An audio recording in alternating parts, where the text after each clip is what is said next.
إن الحمد لله نحمده ونستعينه ونستغفره ونعوذ بالله من شرور أنفسنا وسيئات أعمالنا.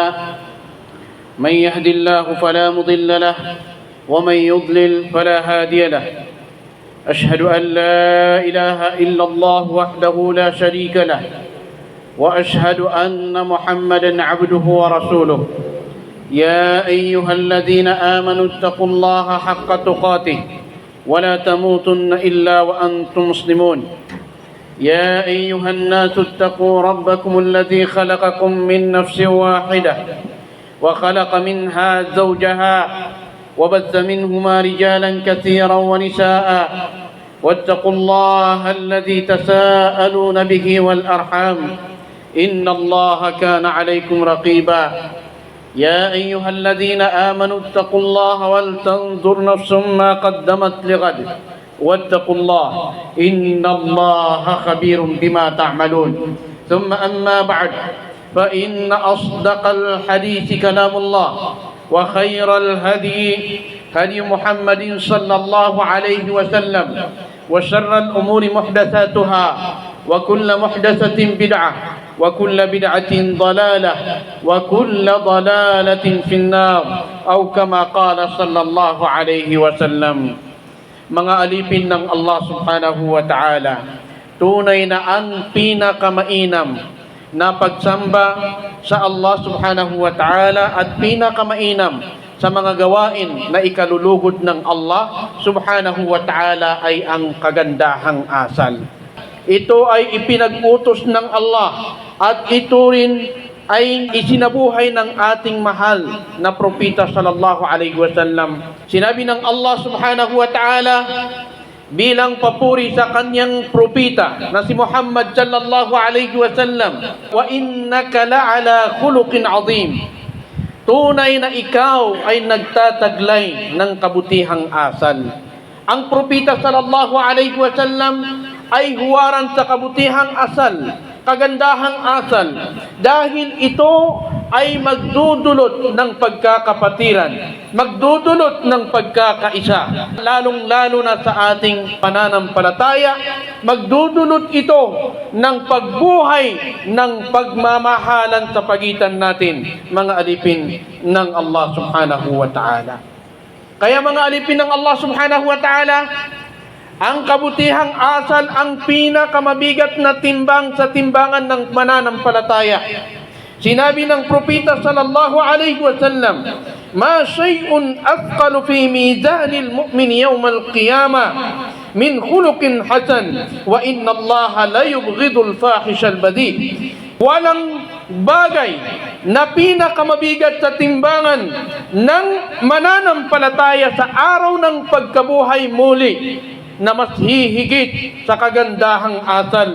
At tunay na ang Allah subhanahu wa ta'ala ay ikinagagalit ang kalaswaan at kabastusan na gawain. Ito ay hindi ikinalulugod ng Allah subhanahu wa ta'ala. Ang kagandahang asal, mga alipin ng Allah subhanahu wa ta'ala, ay sumasaklaw sa karamihan sa aspeto ng tao sa kanyang buhay, sa kanyang salita, sa kanyang gawain, at sa kanyang pagsamba sa kanyang Panginoon, at sa kanyang pakikitungo sa kapwa. Kaya mga alipin ng Allah subhanahu wa ta'ala, maging ang ating pananalita, ipinag-utos sa atin ng Allah subhanahu wa ta'ala na sabihin sa mga tao ang makakabuti sa kanila, ang magdudulot ng kabutihan sa kanila, magsabi ng alinmang mabuti sa kapwa. Yun ang utos ng Allah subhanahu wa ta'ala. Sinabi ng Allah subhanahu wa ta'ala mula sa banal na Quran, "Wa qul li'ibadi yaqulu allati hiya ahsan inna ash-shaytana yanzaghu bainahum inna ash-shaytana kana lil insani aduwwan mubina." Sabihin mo sa aking mga alipin, yaqulu allati hiya ahsan, magsabi sila ng alinmang mabuti sa mga tao. Tunay na si Satanas ay nag-uudyok ng hidwaan sa pagitan nila. Tunay na si Satanas ay hayag na kaaway ng tao.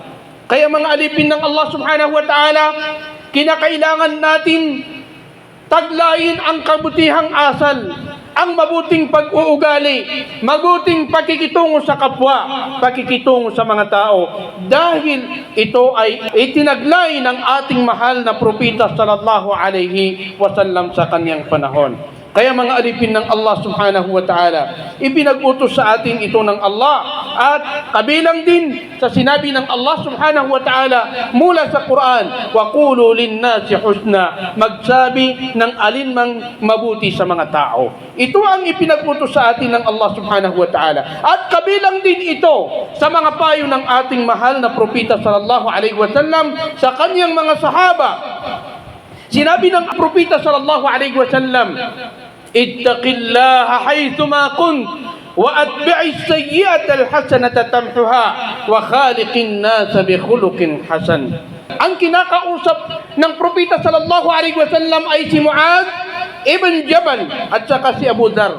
Sinabi sa kanila ng sugo ng Allah sallallahu alaihi wasallam, katakutan mo ang Allah sa kahit saan ka naroroon, at sundan mo ang masamang gawain ng mabuting gawain upang ito'y mabura at makitungo sa mga tao ng pinakamabuting pag-uugali.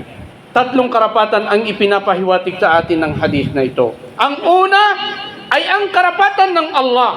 Ikalawa ay ang karapatan ng sarili natin. Ikatlo ay ang karapatan ng mga tao.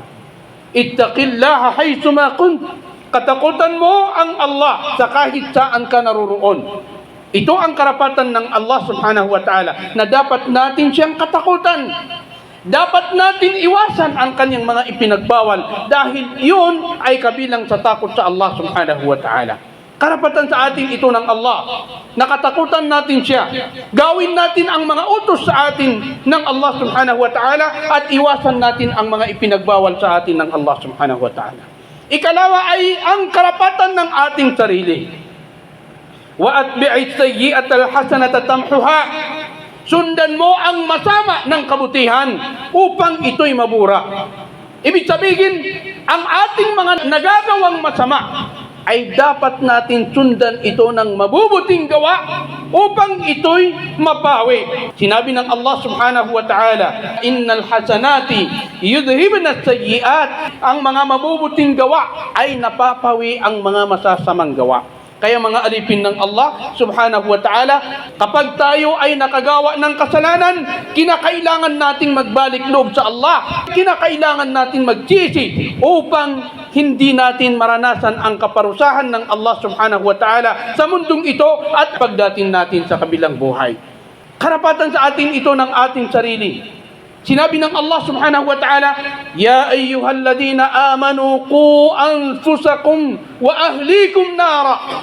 O kayong mga naniniwala, iligtas ninyo ang inyong mga sarili mula sa apoy ng impyerno.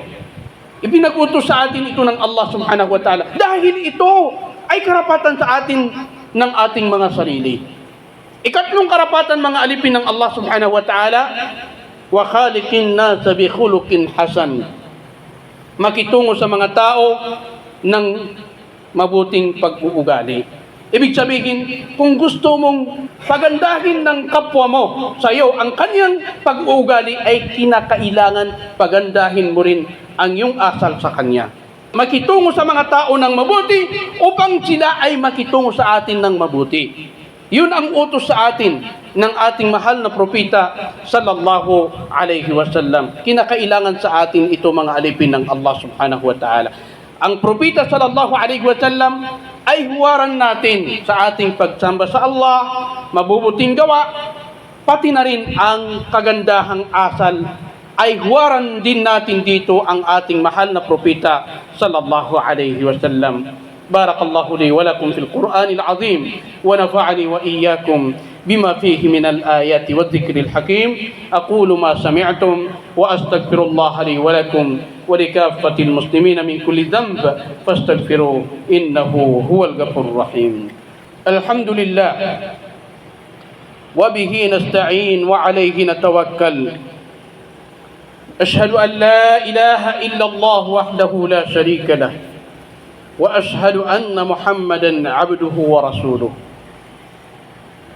salawatullahi wa salamuhu alayhi wa ala alihi wa sahbihi wa man da'a bi da'watihi wa istanna bi sunnatihi ila yaumiddin. Wa ba'd. Mga alipin ng Allah subhanahu wa ta'ala, ang ating mahal na propeta sallallahu alaihi wasallam ay may nagtanong sa kanya. Itinanong sa kanya kung ano ang pinakamaraming magdadala sa tao sa paraiso. Ang sinabi ng propeta sallallahu alaihi wasallam, taqwallahi wa husnul khuluq. Ang takot sa Allah at ang kagandahang asal. Ito ang pinakamaraming magdadala sa atin sa paraiso. Kung nais natin makamtan, kung nais natin makamit ang paraiso, kinakailangan natin taglayin ang taqwallah, ang takot sa Allah at ang kagandahang asal. Dahil ang nagsabi mismo ay ang ating mahal na propeta sallallahu alaihi wasallam. At ang kagandahang asal ay ito ang palatandaan ng kabuuan ng ating pananampalataya. Sinabi ng mahal na propeta sallallahu alaihi wasallam, akmalul mu'minina imanan ahsanuhum khuluqa. Ang pinakaganap ng pananampalataya sa mga mananampalataya ay yung pinaka maganda sa kanila ang asal. Wa khiyarukum linisaihim khuluqa. At ang pinakamahusay sa inyo, pinakamaganda, pinakamabuti sa inyo sa kanilang mga asawa ay yung magandang asal sa kanyang pamilya. Kaya mga alipin ng Allah subhanahu wa ta'ala, kinakailangan natin taglayin ang kagandahang asal.